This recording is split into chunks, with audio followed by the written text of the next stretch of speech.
Right. Okay. Welcome, welcome, welcome. I'm thrilled for you to join me on today's live. So, busting the myth that a gluten-free diet is healthy has been something that I've been wanting to do for quite some time. If you're jumping on board today, please say hello. If you requested the replay and you're watching it, please do a hashtag replay. Let me know that you're here and that you're watching this. I have got a lot to say about this. Okay, so the reason why I wanted to talk about this topic is people are just naturally being told by, for example, GPs or, just people in general, it's become quite a fad to go on a gluten-free diet. Now, what does that exactly entail? Well, most people would consider, well, okay, that means I need to look for gluten-free products. Here's the thing, and that's where the spiral of the downward spiral of health begins, in my opinion, because if you look at all the ingredients on gluten-free products, most of them aren't healthy. Having said that, a lot of them are healthy. It's just a matter of having the knowledge and understanding of what to look out for, because if you're actually on a gluten-free diet, but swapping out your wheat for gluten-free products, you may actually be doing your body a disservice, okay? Now, unless you've got a very severe autoimmune condition called celiac disease, where you've really got to be ultra vigilant on what you're actually putting into your body. Therefore, yes, you could look at some commercial gluten-free products, given that, you've got no other choice. That could be fair enough. However, if you've got Hashimoto's, I invite you to really look into what are your symptoms? What is your symptom picture? Do you have any gut issues? Have you done the necessary testing for transglutaminase or your IgG, IgA autoantibodies to check whether you've got an issue with wheat? Now, I'm not suggesting that if you've done that testing, you don't have an issue with wheat. I'm not suggesting that you go out and have wheat, because there's problems with that as well. So let me explain. The way I look at a gluten-free diet, which, by the way, I have a gluten-free diet. I know that it works really, really good for me. But the way I look at a gluten-free diet is it's a whole food diet. It's a whole food diet that doesn't have the commercial products that are typically labeled as gluten-free. Because if you're just swapping one thing out for another, you're not necessarily going to have any health improvement from that swap, okay?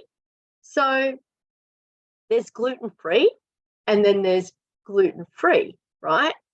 Now, let me just talk a little bit around that. First of all, I just want to explain what the gluten-free grains are, so you can, just to make sure that everyone's got a clear understanding.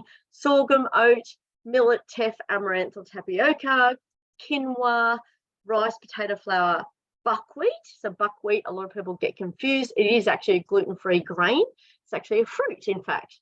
So, and then you've got a lot of commercial products that are legumes that are ground down to into a flour that can be used as a gluten-free grain as well, right? Or a gluten-free mix within a mix as well.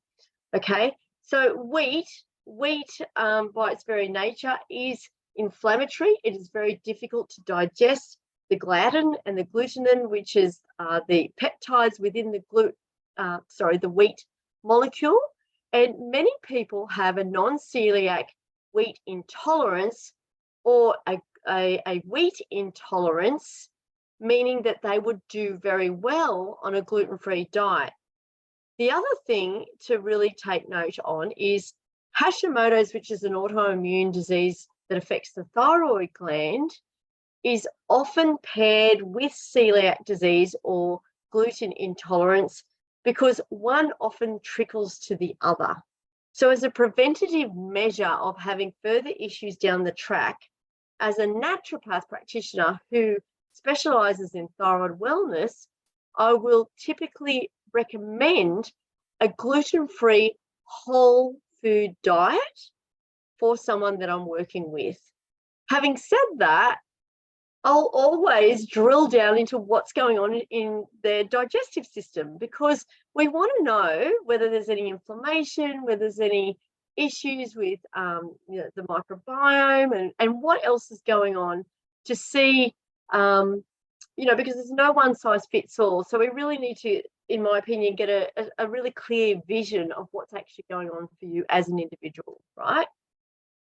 Okay, so the obstacles around a gluten-free, non-commercial product diet are generally knowledge. So understanding, how to cook with gluten-free grains, what to do with them, understanding the reasons why. Are you following a gluten-free diet because you've been told by another health practitioner or a doctor or specialist or a friend?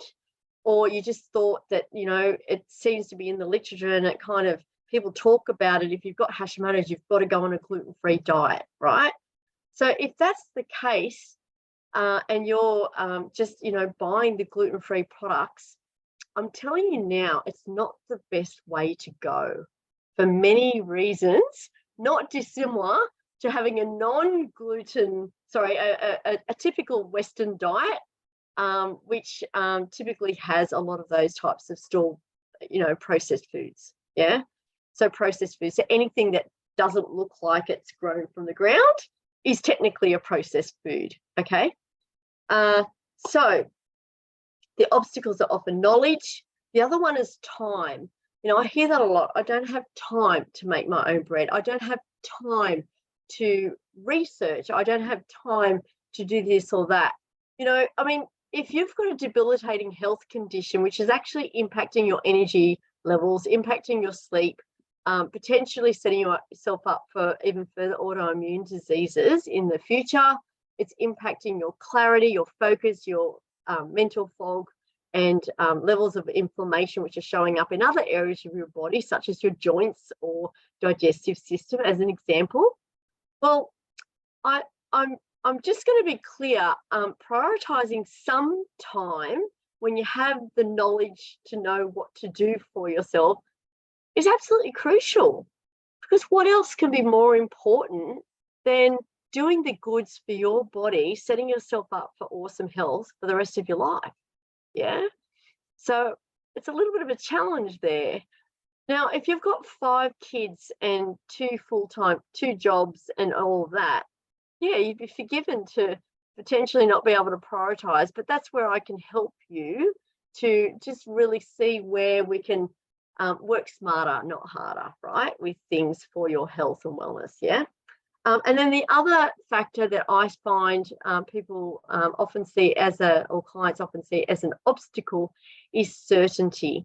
So am I just doing this because everybody does this, or is this the right thing for me? Yeah, it's really, really important, because you want to know if you're actually following a gluten-free whole food diet, certainty is key, because if you understand that the reasons why you're doing it for your body, then it can be easier to implement for your health and wellness. All right. So they're the obstacles. Now, the other 2 things I wanted to discuss in this live training is to explore the gluten-free diet, whole food diet, in the context of various health scenarios, so why it may be a great idea for you. Then the second component, I really want to talk about some typical inflammatory ingredients that are commonly found in the majority of gluten-free products. Yeah. So I must say, like, it's become a real movement to go gluten-free, and I would suggest that a lot of people are just thinking that it's healthier, they'll be healthier, going on to a gluten-free diet and just swapping out for the commercial products. So I really wanted to highlight some, typical ingredients within those products that are very inflammatory and may even be worse for you than the wheat product, right? And then I just wanted to discuss the 3 most important fundamental pillars for your diet. But first of all, thank you for joining. And I just want to ask those that are watching now and also on the replay, are you currently on a gluten-free diet? And I just want you to pop it in the comments. Gluten-free diet. Or yes, you're on a gluten-free diet. Okay, now there's 2 parts to this question. The second part is, do you buy commercial gluten-free products? Or are you making everything from scratch, right? So just let me know. Just let me know. For those watching the recording, it's important for me to know, because then if you've got any questions later on in the live training, I can be better placed to help you and answer you and help you on the path to a healthy or healthful and optimal dietary pattern for you, right? Okay, so yes, let's get into it. All right, so some background. The gluten grain, I'm getting confused. Sorry, the wheat grain contains gliadin and gluten, typically hard for the body to break down those peptides, often sets itself up as a low-level, low-grade inflammation in many people. And the reason for that is because the actual wheat grain isn't anything like its ancient grain. Okay, so it's been tampered with, genetically modified, etc., etc., etc. It's been tampered with so that it grows under most conditions and in most countries in the world to feed the world. And I would argue that is wheat actually important for your health? I would say no. Okay, and then on the flip side, are you swapping out your gluten-free bread? And I'm using bread as an example because it tends to be a staple in the Western society, for a commercial gluten-free bread, all right? So, okay, so let's first explore the common scenarios of adopting a gluten-free diet for various health conditions. So clearly autoimmune. So autoimmune is inflammatory as an umbrella. Autoimmune diseases is an umbrella term for many different disease states, which typically are inflammatory. So it's where the body's immune system is actually rejecting certain things, causing and setting up inflammation. So I'm not going to go into too much detail. So essentially Hashimoto's, Graves' disease are the inflammatory component of thyroid disease. The non-inflammatory component are when I say non-inflammatory, I mean non-autoimmune, is hypothyroidism. And there are many different ways in which that can manifest, which don't have anything to do with autoimmune. Having said that, they're often linked in, okay? The other scenario of why people often adopt a gluten-free diet are digestive issues. So, bloating, poor digestive health in general, inability to break down your food well, and just, indigestion and lots of other things like that, yeah? And then the other thing could be endocrine. So, fatigue, and there could be some insulin resistance, or there could be some other obstacles to your blood sugar regulation. So there are many reasons why people would be trying to adopt a gluten-free diet based on the context of their particular health scenario. So just to drill down, because this is a thyroid specializing channel, just to drill down a little bit more into that. The hypotheses around adopting a gluten-free diet for Hashimoto's is typically, and I pulled up this very recent study. I'm just going to go direct from the study, and I'll probably do a live training from that because it's really, really good. It's doubtful justification of the gluten-free diet in the course of Hashimoto's disease, published in 2003. And essentially, the link to autoimmune, the hypotheses are an imbalance in the gut flora biodiversity, okay, so your microbiota, The second one is molecular mimicry. So that is where the immune system gets confused with different proteins in the thyroid gland, and sees the similar protein in the food. So there's a reactivity there, and then suddenly it goes, oh wow, that looks like the same protein. I'm just going to shoot that one down too, and that's in the thyroid gland. So there's molecular mimicry. And then there's also your transglutaminase IgG and IgA autoantibodies, which is linked in with celiac. Okay, so that's often I will do that type of testing just to nut out to see if there's any obvious impact there on the gut lining health. Yeah, so that's the link there. Now, this particular study, I'm just going to branch into a little bit further.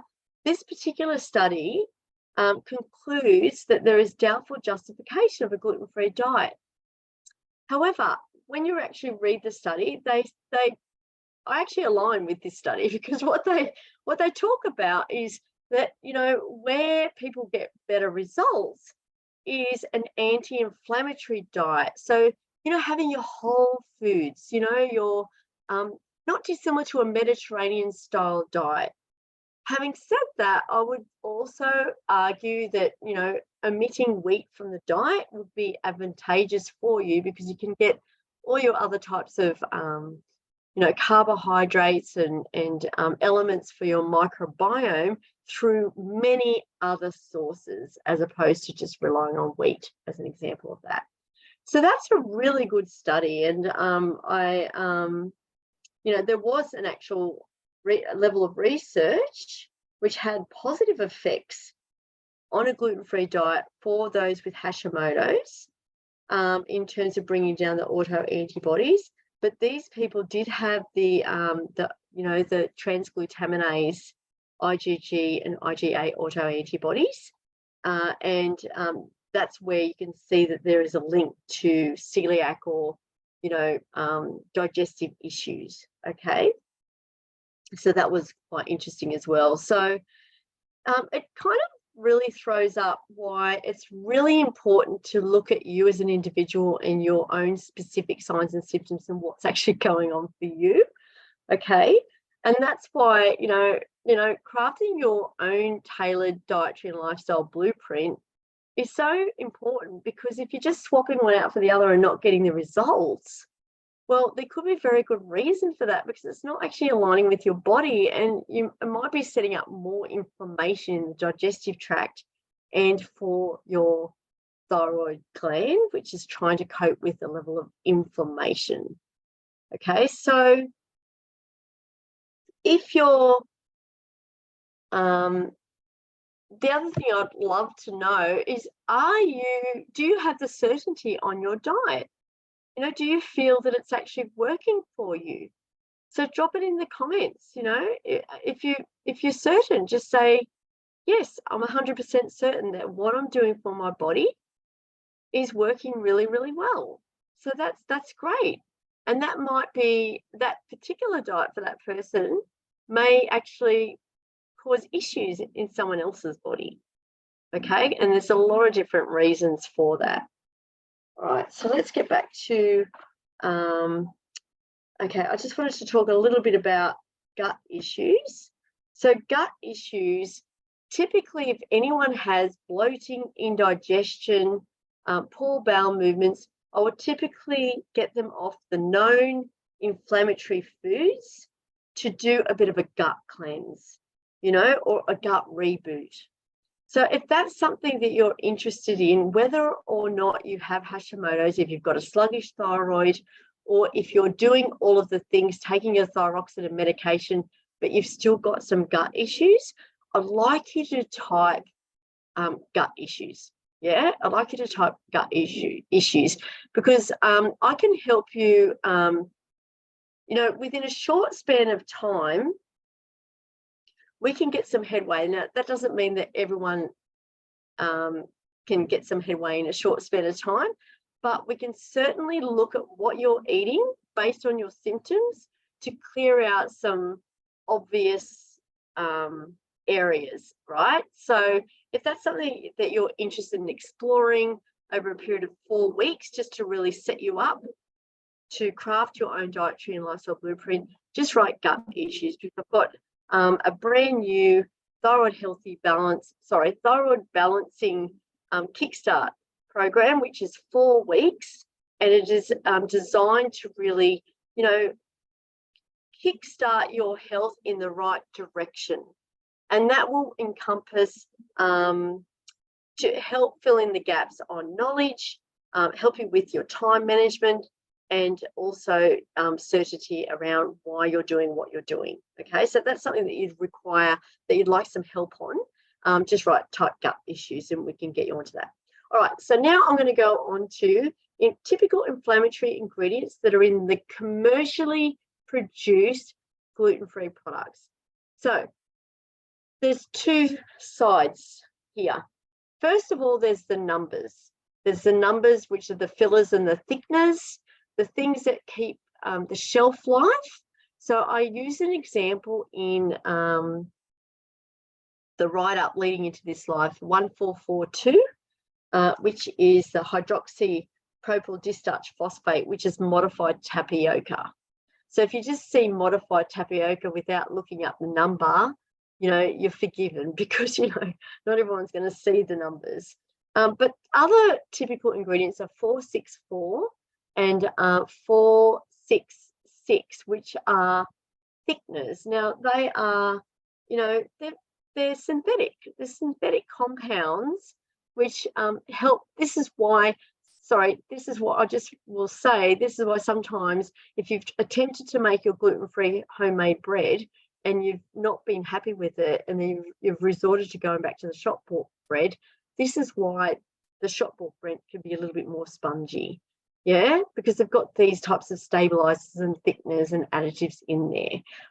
So if that's something that you're having on a daily basis, I would recommend that for you to explore other ways and means and really drill down into your diet and lifestyle to,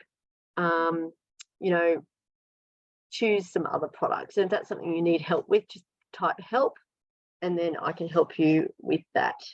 Okay, so other typical ingredients in commercial products is canola oil. Now, canola oil is a worldwide genetically modified crop. So even if you're on a gluten-free diet, or even if you're not on a gluten-free diet, I bet your bottom dollar, if you look at all the ingredients in many products on your shelf, in your pantry, it will list canola oil. So even like the good old macadamia milk, the really, really good quality macadamia milk, I actually happen to really love that, but it has canola oil in it. So, you could go, well, I'm never going to have that again. Or you could go, you know what? I really like that. It's really, really nice. I might just mix it in with my almond milk or with my other milk, or I might just have it once in a while. Yeah.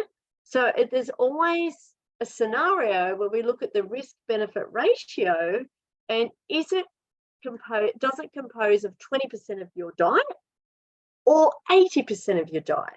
So if you're having it on a day-to-day basis, I would just classify that as 80% of your diet, right? Even if you're only having it for breakfast, in your morning coffee or tea or whatever it is. Yeah, if you're having it just once or twice a week, I would classify that as 20% of your diet. Yeah, so often we look at the food as being the culprit, as opposed to how much of the food is getting in. Because you know what, the body's pretty resilient, and it depends on your level of sensitivity, what's going on in your body, what's your diagnosis, and all of the other factors leading on from that. Yeah, so often we go, oh, gluten, it's evil, never touch gluten again. Now, I'll just happen to tell you guys that I was over in Italy recently, and it was very, very difficult to not have wheat every single time, especially when I was catered for.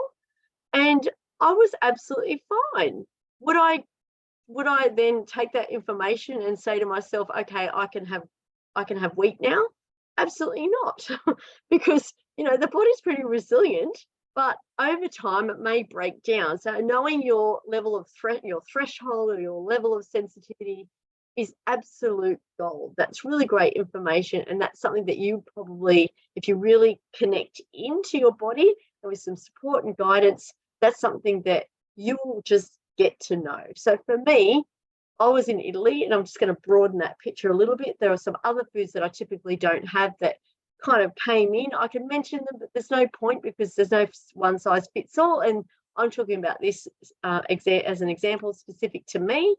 And I noticed that I had a 3-day threshold. After 3 days, I woke up and I went, oh, okay, I don't feel great. I'm a bit puffy. I'm feeling a bit fatigued. So I just reined it in. I just went to the caterers. I said, okay, this is what I need, blah, blah, blah, blah, blah. Spoke my truth, got the goods for the rest of the week, and I was absolutely fine. Yeah. So when you know, you know. And it was really, really great for me to test that out on myself because I hadn't eaten some of these foods for several months to years. So it was really interesting for me to just do a little experiment on myself. And it was a 3-day threshold. Yeah. So knowing your threshold is absolutely key. All right, so other inflammatory ingredients, sugars and the sugar derivatives, okay? Also corn. Corn is another genetically modified crop worldwide. So that's something to note. There are also, in Australia, the main genetically modified crops are corn, canola, and cotton. Okay, they are all genetically modified. Over in the US, now you guys have got a bigger list. You've got flaxseed on there, or linseed. You've got, I'd have to go and look it up. There's a longer list. There's about 10 different crops that are genetically modified. So you've got a longer list. And Australia will probably turn that way too, I would say, because it's happening. So understanding the source of your food is absolutely crucial, because when it's genetically modified, the seed has been tampered with. So they've done laboratory experiments to make it more resistant to pests, etc., etc. And I don't know whether the evolution of our digestive system and our body has had enough time to catch up to this genetic modification. I know mine hasn't, and depending on what your own gene pool will depend on how resilient you are, which is why some people can get away with having wheat and they are absolutely fine, and other people will not. Over time they'll get bloating and digestive symptoms and 10 years, 20 years, potentially Hashimoto's, right? And then hypothyroidism. So understanding how your body works is absolutely crucial. All right, so they are the most inflammatory ingredients. Now, if you just look up, and it wasn't very difficult for me to look this up, there are so many gluten-free websites that spruik all the products. Now, some of them are fantastic. So if it doesn't have any numbers or fillers or thickness, and you know that you have great tolerance to all of these gluten-free type grains, well, it would be a great product to purchase. Okay. So, there are many different brands like Red Seal and where are some other ones? I think Red Mill is another one.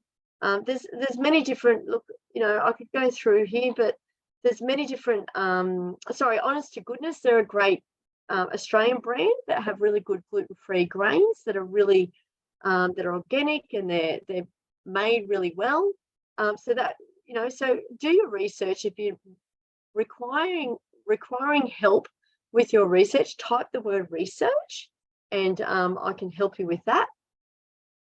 So yeah, I'm giving away a lot of free help today. So just, put your comments in there, and then I can connect with you and help you with your little obstacle, because we've all got different obstacles depending on what's going on for us.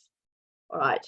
So two typical gluten-free breads. I'm not going to name the bread because I just feel that that's a little bit unfair. But one of them that is in major supermarket chains here in Australia has a thickness 412, 464. It also has canola oil, and it has the modified tapioca starch 1442. When I looked at the other one, when I looked at the other one, it had exactly the same ingredients. So, you know, if you're having your toast for breakfast, sanger for lunch, or you're just relying on that as a filler and thinking you're doing yourself good by not having wheat because you've got Hashimoto's, I would recommend that you just have another look at that. Have another look at that. Yeah, if you require, as I mentioned, if you require more research, type the word research and I can help you to understand the reasons why these types of foods would be inflammatory to your system. All right, so now I'm going to, if you have any questions, just ask away. Ask away. No questions. Oh, let me just have a look. There are some comments. Oops. Got issues. Okay, all right. So, okay, so I'm just going to shut that down because you can hear my voice on there. So I'm going to get back to you after the live. Okay, so great to see you here, Kath. I saw your comment there. All right, so here's another point, another section to this live. The 3 most important fundamental pillars for your diet. So in terms of gluten-free, right? So here's the thing. If you're having a gluten-free diet, I recommend that it's 80% from whole earth cuisine. 80%. Yeah, at least. Ideally 100%, but 80%. So that is a fundamental pillar for your healthy gluten-free diet. All right. Now, if you're not on a gluten-free diet, I would still say 80%. Yeah. If you have gut issues, we need to drill down and have a look at that. Right. Now, the second most important point or fundamental pillar is for you to actually really drill down into the foods that you're eating and get a connection into how your body is operating after you're having that meal.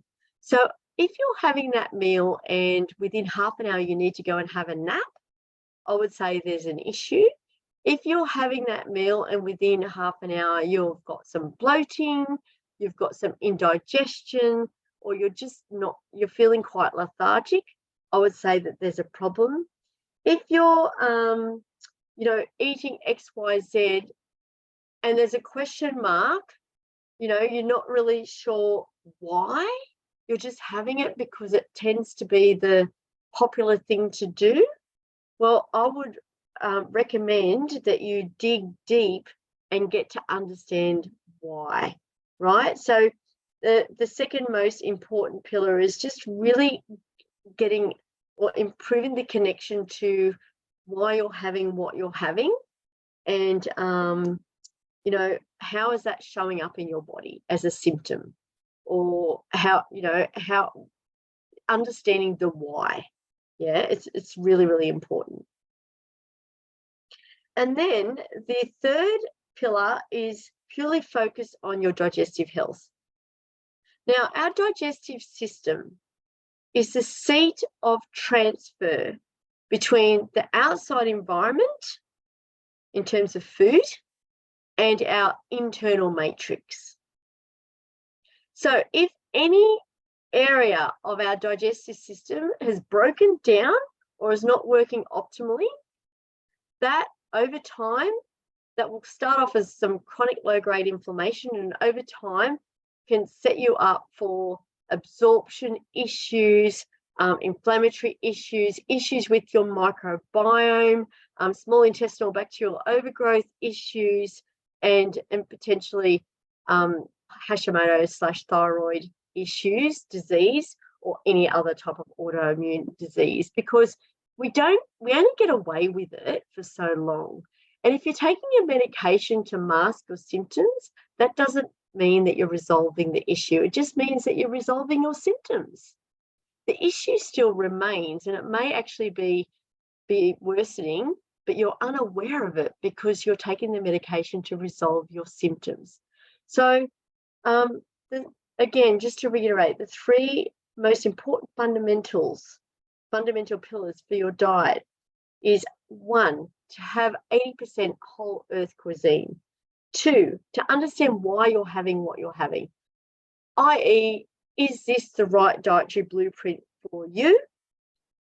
And in terms of you creating that, start really connecting to the symptoms that certain foods are throwing up in your body, whether it's fatigue, like a lack of energy, whether it's a sleep issue, whether it's bloating or indigestion, a digestive issue, whether it's a weight issue, whether it's anxiety, could even be that.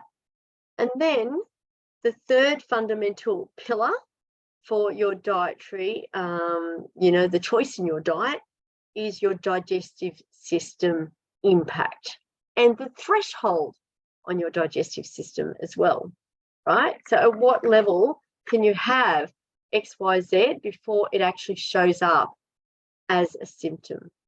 All right. Okay, so in essence, just check that I've covered everything I wanted to cover today. I would like to now invite you, if you would like some further insight and help surrounding anything that I've talked about today, I'd like you to, and you're interested in the Thyroid Balance Kickstart package, which could also be useful for gut issues. So you don't have to, I just want to reiterate, I want to make this very clear. People who come to work with me don't automatically have a thyroid issue. Often they may have symptoms of thyroid, but they don't have a thyroid issue. Generally, we start at the level of digestive system, okay? Not always, but most, generally we do, yeah? So if you've got gut issues and you're not wanting to commit to anything long-term because of a lack of financial resources or any other reason, and you would like to just kind of dip your toe in the water and work with me for a period of 4 weeks very solidly to really shift the needle on at least one debilitating symptom, I would like you to write Kickstart, and I will connect with you, and we can, I can talk to you about it, map out a plan of what that would look like for you, and then you can decide to work with me over that 4-week period of time or not. Yeah. So that's kind of like dipping your toe into my world with the way I work for you without any huge outlay, right? Right. So that's the first thing. The second thing is, if you feel that you'd like to improve your knowledge base on understanding why you would use certain gluten-free grains and how to use them in your diet, if you've noticed that you're in the typical scenario of someone who has swapped out the wheat for the commercial gluten-free product and you're just not sure where to start, you may benefit from a cooking immersion workshop. Okay, so if that's something that interests you, I've done 2 so far over the course of last year or this year. If you're interested in that, just write cooking immersion, and I will organise, as long as we've got the numbers, I'll organise a cooking immersion workshop which can help you to cook some fundamental basics so that you can optimise your time for time efficiency to help you along the way in crafting your dietary and lifestyle blueprint. All right, so that being said, that's it from me today. I hope you've enjoyed this live session, and I will look forward to connecting with you. If you're watching the replay, please answer all the questions and connect with me so that I can be better placed to help you shift through the obstacle, whatever that obstacle is, for you to start creating or compound on your dietary blueprint. All right, bye for now.